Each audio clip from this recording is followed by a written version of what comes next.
afternoon, sir. Josh Arnold, Stem Cell News. I just want to ask a quick question. Do you know where stem cells come from? Well, they come from babies, right? What is a stem cell? The term stem cell is really quite broad, and there are many different types of stem cells. The type of stem cell that has received the most attention in recent years is the embryonic stem cell. Embryonic stem cells were first discovered and isolated in mice, and it took scientists another 17 years to identify similar cells in humans. Since that time, many scientists have been studying embryonic stem cells to better understand how normal human development takes place. And there's been much speculation about the potential of embryonic stem cells for curing human diseases. During normal human development, after an egg is fertilized, it begins to replicate, forming a small cluster of cells known as morula. Several rounds of cell division result in an early embryonic structure called a blastocyst, containing roughly 64 to 200 cells, most of which form the walls of a small sphere. Inside this small sphere is a group of cells known as the inner cell mass. It is these inner cell mass cells that can be isolated and grown in a tissue culture dish as what we call embryonic stem cells.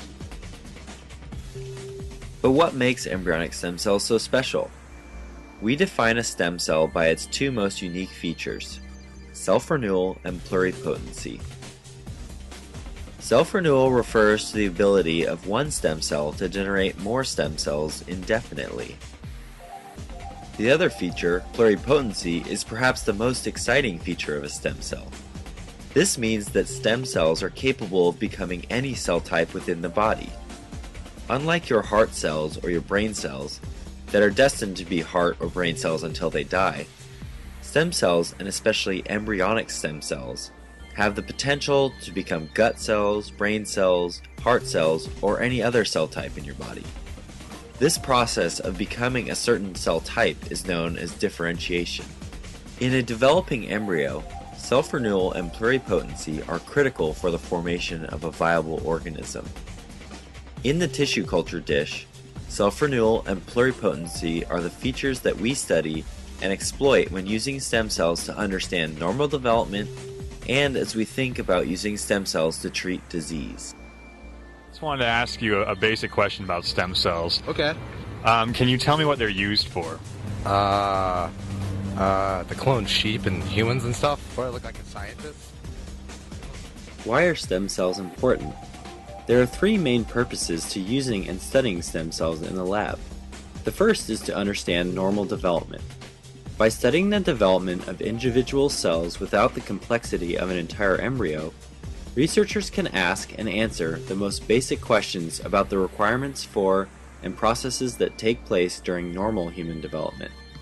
The second purpose is to understand disease. For example, improper function of neural cells can result in brain diseases such as Parkinson's and Alzheimer's.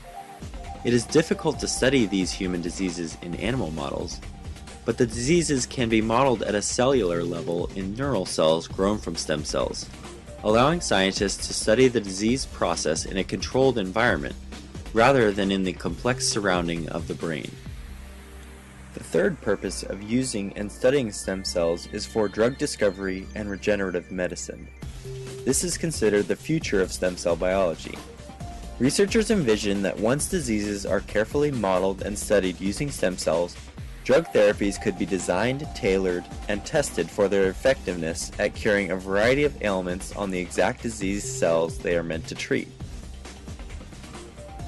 Can you just tell me what you know about stem cells? I don't know. I think they cure everything.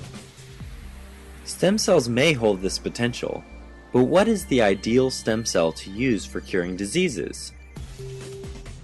So the question people often raise is, what is the ideal cell type that should be used for regenerative medicine? And if you think about the things that one would want, you want a cell to be able to be introduced into a patient and be incorporated into the appropriate organ that you're trying to repair, and you want this to become a widely acceptable practice.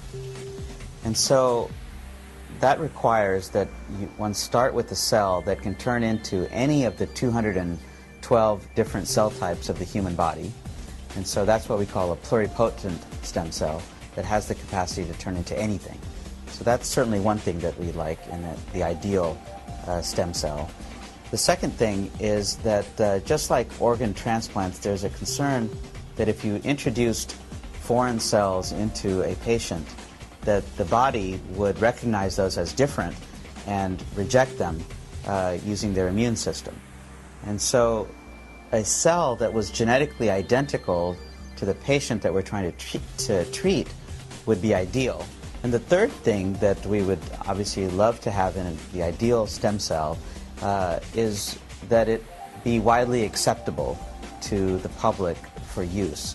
And this gets to the issue of the vigorous ethical debate that has ensued over the last 10 years regarding embryonic stem cells and the issue of having to destroy a 5-day-old fertilized egg, essentially, or an embryo, in order to make human embryonic stem cells.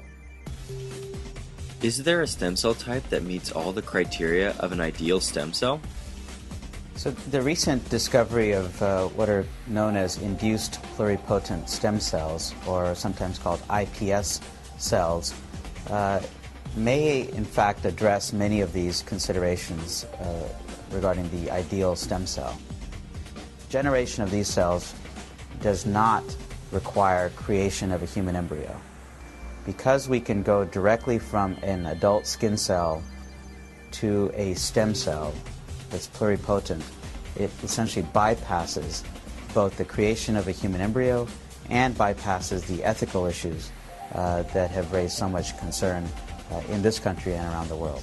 There are many steps that have to occur before that would be available for the public as therapies, and those include being able to turn these cells efficiently into the cell type desired for the repairs, finding ways to introduce them properly into patients and having them get incorporated into the organ of choice, and then doing so safely and making sure that these cells don't do things that we don't want them to do after they're introduced, like making tumors or going to places and turning into things that we don't want them to turn into. And so the scientific field is aggressively tackling all of these hurdles, and I'm confident that over the next decade we will have addressed many of these things. As you think about almost every disease of the human body, there's potential for stem cell-based therapies to address those and alleviate human suffering. It's only going to happen if we have really creative, bright people who commit themselves to this mission and train themselves to be in a position to ask the questions and answer them over the next several decades. And we'll be relying on the next generation of scientists and physicians to carry this vision out over the next several decades.